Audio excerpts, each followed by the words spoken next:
दोस्तों नमस्कार, आप देख रहे हैं वायरल सच। स्वागत है एक बार फिर से आज की बड़ी और ताजा खबरों में। आपको बता दें कि किसान संसद ने सरकार के खिलाफ पारित किया अविश्वास प्रस्ताव। कहा किसानों की मांगों को पूरा नहीं किया गया। वहीं ओम प्रकाश राजभर ने बीजेपी को दे दी कड़ी चेतावनी। कहा योगी के नेतृत्व में लड़ा चुनाव तो नहीं करेंगे गठबंधन। वहीं दीदी को लाओ भारत बचाओ। तमिलनाडु के बाद अब केरल में भी लगे ममता बनर्जी के पोस्टर। वहीं कांग्रेस के पाखंड पर बरसे पीएम मोदी। बोले दिन में 100 बार गरीब शब्द बोलते थे लेकिन व्यवहार अलग था। वहीं 8 अगस्त से चलेगा भारत जोड़ो आंदोलन।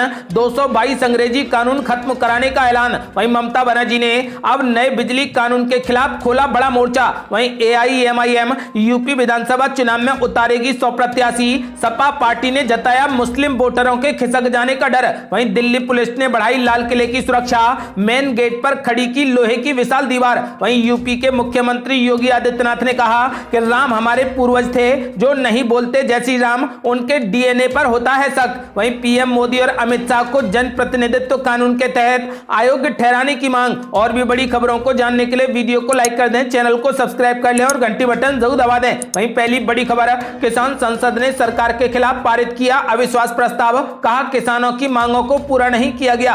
आपको बता दें कि केंद्रीय कृषि कानूनों का विरोध कर रहे किसानों की ओर से आयोजित किसान संसद में 3 विवादास्पद कानूनों को निरस्त नहीं करने को लेकर सरकार के खिलाफ अविश्वास प्रस्ताव लाया गया। संयुक्त किसान मोर्चा ने जानकारी दी है। संयुक्त किसान मोर्चा ने कहा कि सरकार के खिलाफ एक अविश्वास प्रस्ताव लाया गया। यह प्रस्ताव इस तथ्य पर आधारित था कि देश भर में लाखों किसानों के शांतिपूर्ण विरोध के बावजूद उनकी मांगों को पूरा नहीं किया जा रहा है और सरकार किसान विरोधी कदम उठा रही है। उधर कांग्रेस के पूर्व अध्यक्ष राहुल गांधी और कई अन्य विपक्षी नेताओं ने दोपहर में जंतर मंतर पहुंचकर 3 केंद्रीय कृषि कानूनों के खिलाफ आंदोलन कर रहे किसानों के साथ एकजुटता प्रकट की और खुला समर्थन दिया। साथ ही मांग की कि सरकार जल्द से जल्द कृषि कानूनों को खत्म करे। दूसरी तरफ केंद्रीय कृषि मंत्री नरेंद्र सिंह तोमर ने विपक्ष के इस कदम को मीडिया इवेंट करार दिया। उन्होंने कहा कि अगर विपक्षी दल किसानों के मुद्दों को लेकर ईमानदार होते तो संसद में चर्चा करते। उन्होंने यह भी कहा कि सरकार इस विषय पर चर्चा करने के लिए तैयार है।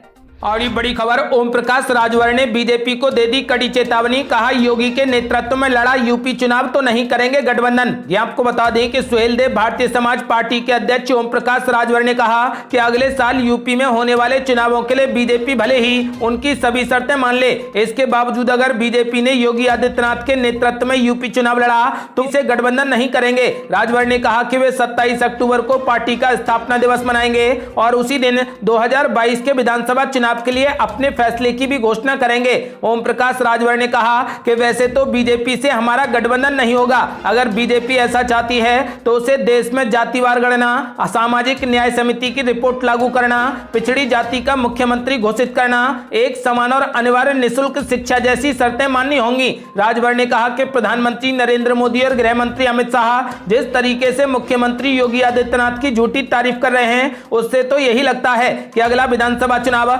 योगी आदित्यनाथ के ही नेतृत्व में लड़ा जाएगा। ऐसी स्थिति में हम भाजपा से कतई भी गठबंधन नहीं करेंगे। मुख्यमंत्री योगी आदित्यनाथ पर निशाना साधते हुए राजभर ने कहा कि राज्य में योगी सरकार पूर्ण रूप से फेल है। आपको बता दें कि राजभर ने ऐलान कर दिया है कि यदि बीजेपी यूपी में मुख्यमंत्री योगी आदित्यनाथ को मुख्यमंत्री चेहरा देती है तो फिर राजभर बीजेपी से गठबंधन नहीं करेंगे।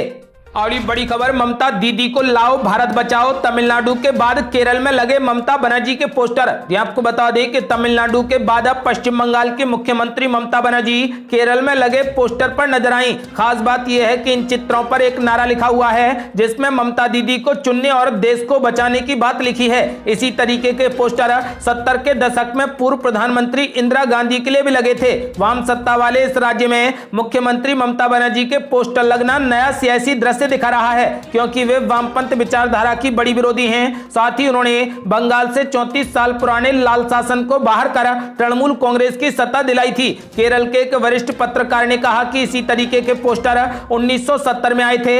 तब नारा था इंदिरा को लाओ भारत बचाओ दिल्ली चलो। मुख्यमंत्री ममता बनर्जी के पोस्टर पर भी लिखा हुआ है कि दीदी को लाओ भारत बचाओ और दिल्ली चलो। दक्षिण भारत में टीएमसी का कोई भी संगठनात्मक आधार नहीं है। ऐसे में इसे क्षेत्र में ममता बनर्जी के बढ़ते प्रभाव के रूप में देखा जा रहा है। ममता बनर्जी की पार्टी ने भी इस विकास को अच्छी भावना से लिया है। पार्टी ने कहा कि यह दिखाता है कि केंद्र में बीजेपी का सामना करने के लिए बंगाल की नेता को एक राष्ट्रीय स्तर के विकल्प के रूप में देखा जा रहा है। पार्टी के राज्यसभा सांसद सुखेंदु शेखर राय ने कहा कि अब टीएमसी वाकई राष्ट्रीय स्तर पर बढ़ना चाहती है और इस तरीके का समर्थन हमें बढ़ाएगा।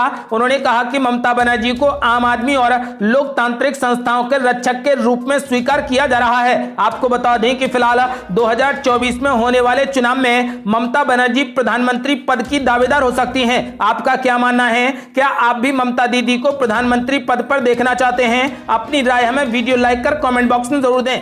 और ये बड़ी खबर, कांग्रेस के पाखंड पर जमकर बरसे पीएम मोदी। बोले दिन में 100 बार गरीब शब्द बोलते थे लेकिन गरीबों के कल्याण के लिए कुछ भी नहीं किया। यह आपको बता दें कि प्रधानमंत्री नरेंद्र मोदी ने कांग्रेस की पिछली सरकारों पर परोक्ष रूप से निशाना साधते हुए उस पर गरीबों के कल्याण का पाखंड करने का बड़ा आरोप लगाया और कहा कि वो दिन में 100 दफा गरीब शब्द गीत की तरह गाते थे लेकिन गरीबों के कल्याण के लिए कोई भी काम नहीं किया। प्रधानमंत्री गरीब कल्याण अन्न योजना के मध्य प्रदेश के लाभार्थियों को वीडियो कॉन्फ्रेंसिंग के जरिए संबोधित करते हुए शनिवार को पीएम मोदी ने कहा कि आज अगर सरकार की योजनाएं जमीन पर तेजी से पहुंच रही हैं, लागू हो रही हैं, तो इसके पीछे सरकार के कामकाज में आया हुआ परिवर्तन है। पहले की सरकारी व्यवस्था में एक विकृति थी, वो गरीब के बारे में सवाल भी खुद पूछते थे और जवाब ही खुद भी देते थे। उन्होंने पिछली सरकार पर गरीबों और ग्रामीणों को सड़क, बिजली, आवास, खाना पकाने के ईंधन, बैंकिंग आदि जैसी बुनियादी सुविधाएं से दूर रखने का बड़ा आरोप लगाया और कहा कि मुंह से तो दिन में 100 बार गरीब शब्द बोलते थे, गरीब के गाने गाते थे, गरीब के गीत गाते थे, लेकिन व्यवहार अलग था और ऐसी चीजों को हमारे यहाँ पाखंड कहा जाता है। वे सुविधा तो देते ही नहीं थे लेकिन गरीब से झूठी सहानुभूति जरूर जताते थे। आपको बता दें कि पीएम मोदी ने कांग्रेस पर पाखंड रचने का बड़ा आरोप लगाया। और ये बड़ी खबर, ममता बनर्जी ने अब नए बिजली कानून के खिलाफ खोला मोर्चा। मोदी को लेटर भेजकर कहा कि बढ़ जाएगी बिजली की कीमत। यह आपको बता दें कि पश्चिम बंगाल की मुख्यमंत्री ममता बनर्जी ने संसद में विचार के लिए लाए गए इलेक्ट्रिसिटी अमेंडमेंट बिल के खिलाफ मोर्चा खोल दिया है। ममता बनर्जी ने पीएम मोदी को लेटर लिखकर इसे जन विरोधी करार दिया और कहा कि इससे बिजली महंगी हो जाएगी और दाम बढ़ाकर कंपनियां मुनाफा कमाएंगी। ममता बनर्जी ने लिखा कि यह सुनकर हैरान हूं कि केंद्र हमारी आपत्तियों पर विचार किए बिना विरोधी विधेयक फिर से ला रहा है। विधेयक पर आगे न बढ़ने की अपील करते हुए ममता बनर्जी ने कहा कि इस विषय पर पहले पारदर्शी तरीके से बातचीत होनी चाहिए और राज्यों से विचार विमर्श किया जाए। ममता बनर्जी ने इसे देश के संघीय ढांचे के खिलाफ बताया। साथ ही यह भी कहा कि इससे सर्विस प्रोवाइडर्स टैरिफ बढ़ाएंगे और बिजली महंगी हो जाएगी। आपको बता दें कि इस विधेयक को लेकर अब ममता बनर्जी ने मोदी सरकार के खिलाफ मोर्चा खोल दिया है। और ये बड़ी खबर, AIMIM यूपी विधानसभा चुनाव में उतारेगी 100 प्रत्याशी। सपा पार्टी ने जताया मुस्लिम वोटरों के खिसक जाने का डर। ये आपको बता दें कि उत्तर प्रदेश विधानसभा चुनावों में AIMIM के 100 प्रत्याशी खड़े करने के ऐलान के बाद से समाजवादी पार्टी के नेताओं में खलबली मच गई है। वो मुस्लिम मतदाताओं को समझा रहे हैं कि अगर ओवैसी को वोट दिया तो बहुत नुकसान हो जाएगा। दरअसल संभल से समाजवादी पार्टी के विधायक और पूर्व कैबिनेट मंत्री नवाब इकबाल महमूद ने अपने आवास पर अपने समर्थकों को संबोधित करते हुए कहा कि ओवैसी यूपी में उन 100 सीटों पर अपने प्रत्याशी खड़े कर रहे हैं जहां मुस्लिम मतदाताओं की संख्या अधिक है। ऐसे में अगर मुस्लिमों ने एकजुटता और समझदारी से काम नहीं लिया तो बहुत नुकसान हो जाएगा और बीजेपी सत्ता में आ जाएगी। एसपी विधायक ने एक तरफ AIMIM नेता असदुद्दीन ओवैसी को बीजेपी से मिला हुआ बताया तो दूसरी तरफ उन्हें पढ़ा लिखा, काबिल बैरिस्टर और मुस्लिम कौम की एकजुटता के लिए काम करने वाला भी बताया। साथ ही उनसे अपील की है कि वो खुद अपने प्रत्याशी चुनाव में ना खड़े करें बल्कि यूपी के मुसलमानों को ये बताएं कि उनके लिए कौन सी पार्टी बेहतर है। एसपी विधायक ने कहा कि ओवैसी काबिल हैं लेकिन उन्हें राजनीति से हटकर मुसलमानों के लिए काम करना चाहिए। आपको बता दें कि फिलहाल ओवैसी ने 100 प्रत्याशी खड़े करने का ऐलान कर दिया है। और ये बड़ी खबर, दिल्ली पुलिस ने बढ़ाई लाल किले की सुरक्षा। मेन गेट पर खड़ी की लोहे की विशाल दीवार। ये आपको बता दें कि राजधानी दिल्ली में चाक चौबंद सुरक्षा इंतजामों के बीच दिल्ली पुलिस ने स्वतंत्रता दिवस से पहले सुरक्षा कारणों के चलते लाल किले के मुख्य द्वार पर कंटेनरों की एक विशाल दीवार खड़ी कर दी है। अधिकारियों ने कहा कि ऐसा पहली बार हुआ है जब पुलिस ने इस तरीके की ऊंची दीवार खड़ी की है। इन कंटेनरों को चित्रकारी से सजाया जाएगा। आपको बताते चलें कि पुलिस के एक वरिष्ठ अधिकारी ने कहा कि कंटेनर कंटेनरों को इस तरीके से रखा गया है कि कोई भी व्यक्ति मुगल काल के इस परिसर के अंदर न घुस सके। प्रधानमंत्री स्वतंत्रता दिवस पर लाल किले से राष्ट्र को संबोधित करते हैं। चांदनी चौक इलाके से कोई भी व्यक्ति लाल किले के अंदर नहीं देख सकता। इस साल गणतंत्र दिवस पर कृषि कानूनों को निरस्त करने की मांग कर रहे सैकड़ों प्रदर्शनकारी जबरन लाल किले में घुस गए थे। यहां तक कि उन्होंने किले की प्राचीर पर एक धार्मिक झंडा भी लहरा दिया था, जहां से प्रधानमंत्री स्वतंत्रता दिवस पर तिरंगा फहराते हैं। किसानों की ट्रैक्टर परेड के दौरान प्रदर्शनकारियों और पुलिस के बीच में झड़पें देखी गई थी। हिंसा में कुल 394 पुलिसकर्मी घायल हुए थे, जबकि 30 पुलिस वाहन क्षतिग्रस्त हो गए थे। इसके मद्देनजर अब लाल किले पर कड़ी लोहे की विशाल दीवार खड़ी कर दी गई। और ये बड़ी खबर, यूपी के मुख्यमंत्री योगी आदित्यनाथ का बड़ा ऐलान। बोले, राम हमारे पूर्वज थे, जो नहीं बोलते जय श्री राम उनके डीएनए पर होता है शक। ये आपको बता दें कि उत्तर प्रदेश में अगले साल होने जा रहे विधानसभा चुनावों से पहले एक और जहां पर राज्य के मुख्यमंत्री योगी आदित्यनाथ सियासी गुणाभाग करने में जुटे हैं, तो वहीं दूसरी तरफ अपने विरोधियों पर करारा वार कर रहे हैं। इस बीच एक कार्यक्रम के दौरान यूपी के मुख्यमंत्री ने राम को अपना पूर्वज बताते हुए कहा कि उनका नाम लेते हुए हर किसी को गर्व होना चाहिए। उन्होंने कहा कि उत्तर प्रदेश का कोई भी नागरिक ऐसा नहीं होगा जिसे जय श्री राम बोलने में कोई भी संकोच होगा। उन्होंने कहा कि राम हमारे पूर्वज थे, इसलिए हर कोई उनका नाम बोल सकता है। योगी आदित्यनाथ ने कहा कि ये बात वे खुद नहीं बोल रहे, बल्कि दुनिया की सबसे बड़ी आबादी का मुस्लिम राष्ट्र है इंडोनेशिया, और इंडोनेशिया अपना पूर्वज राम को मानता है। मुख्यमंत्री योगी ने कहा कि और हम भारत के लोग किसमें जी रहे हैं, राम हमारे पूर्वज थे, इस पर हमें गौरव की अनुभूति होनी चाहिए। अगर इंडोनेशिया इस पर गर्व कर सकता है तो हम गर्व क्यों नहीं कर सकते। उन्होंने कहा कि जब 4 साल पहले अयोध्या में दीपोत्सव शुरू किया तो इंडोनेशिया के रामलीला को खास तौर पर वहां बुलाया गया था, उसमें सभी पात्र मुस्लिम थे। उन्होंने कहा कि हमारे लिए तो यह गौरव का विषय होना चाहिए कि राम से हमारा संबंध है और राम हमारे पूर्वज थे। ऐसे में अगर कोई नहीं मानता और कोई जय श्री राम का नारा नहीं लगाता तो हमें उसके डीएनए पर पूरे तरीके से शक होता है।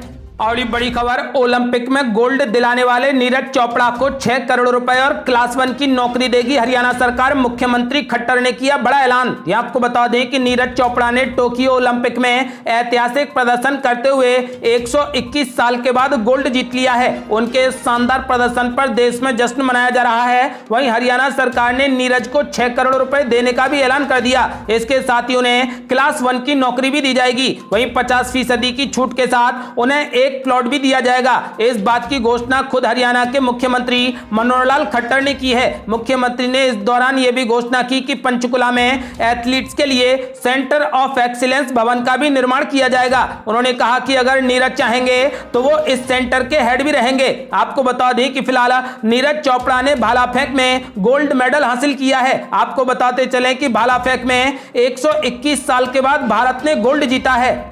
और बड़ी खबर, त्रिपुरा के मुख्यमंत्री की हत्या करने की कोशिश करने वाले 3 गिरफ्तार, बाल बाल बचे मुख्यमंत्री। ये आपको बता दें कि त्रिपुरा के मुख्यमंत्री बिप्लब देब की हत्या के प्रयास के आरोप में 3 लोगों को गिरफ्तार कर लिया गया। पुलिस ने शनिवार को यह जानकारी दी। पुलिस ने बताया कि मुख्यमंत्री अपने आधिकारिक आवास श्यामा प्रसाद मुखर्जी लेन के निकट गुरुवार को शाम की सैर पर निकले थे। तभी कार में सवार 3 व्यक्ति उनके सुरक्षा घेरे में घुस गए। गाड़ी जैसे ही देव के पास से गुजरी, वो तेजी से एक और हो गए और इस घटना में उनका एक सुरक्षाकर्मी मामूली रूप से घायल हो गया। मुख्यमंत्री के सुरक्षा दस्ते ने कार को रोकने का भी प्रयास किया, लेकिन कामयाबी हाथ नहीं लगी। आपको बता दें कि फिलहाल मुख्यमंत्री बिप्लब देब को मारने वालों के खिलाफ एफआईआर दर्ज की गई और 3 को दबोच लिया गया।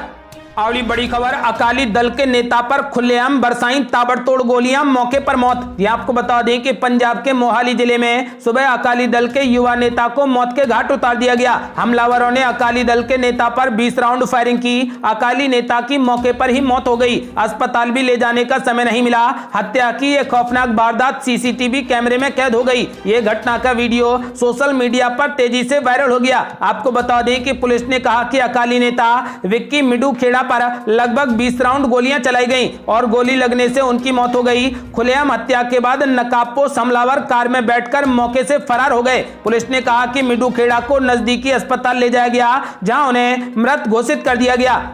और ये बड़ी खबर, बच्चों को देश प्रेम सिखाएगी केजरीवाल सरकार। दिल्ली के सरकारी स्कूलों में लागू होगा देशभक्ति पाठ्यक्रम। ये आपको बता दें कि दिल्ली के सरकारी स्कूलों में पढ़ने वाले प्रत्येक बच्चे के भीतर देशभक्ति और राष्ट्रीयता की भावना को पैदा करने के लिए राज्य शैक्षणिक अनुसंधान एवं प्रशिक्षण परिषद की शासकीय निकाय ने देशभक्ति पाठ्यक्रम की रूपरेखा को अपना लिया। आपको बता दें कि देशभक्ति पाठ्यक्रम मौजूदा शैक्षणिक सत्र से दिल्ली के सभी सरकारी स्कूलों में लागू किया जाएगा। दिल्ली के उप मुख्यमंत्री मनीष सिसोदिया ने कहा, यह जरूरी है कि हम अपने मूल्यों और कार्यों के बीच की खाई को कम करें और यह सुनिश्चित करें कि समानता, बंधुत्व और न्याय के संवैधानिक आदर्शों का पालन बच्चे अपने दैनिक जीवन में भी करें। आपको बता दें कि फिलहाल केजरीवाल सरकार ने ऐलान कर दिया है कि अब सरकारी स्कूलों में देशभक्ति पाठ्यक्रम लागू होगा। ये थी अब तक की बेहद बड़ी खबरें। यदि आप भी चाहते हैं कि भारत जल्द से जल्द कोरोना मुक्त हो जाए तो इस वीडियो को लाइक कर अपनी राय हमें कमेंट बॉक्स में जरूर दें। यदि आपने अभी तक हमारे चैनल को सब्सक्राइब नहीं किया है तो कृपया चैनल को सब्सक्राइब कर घंटी बटन जरूर दबा दें। जल्दी मिलते हैं बड़ी अपडेट के साथ, तब तक के लिए जय हिंद, जय भारत।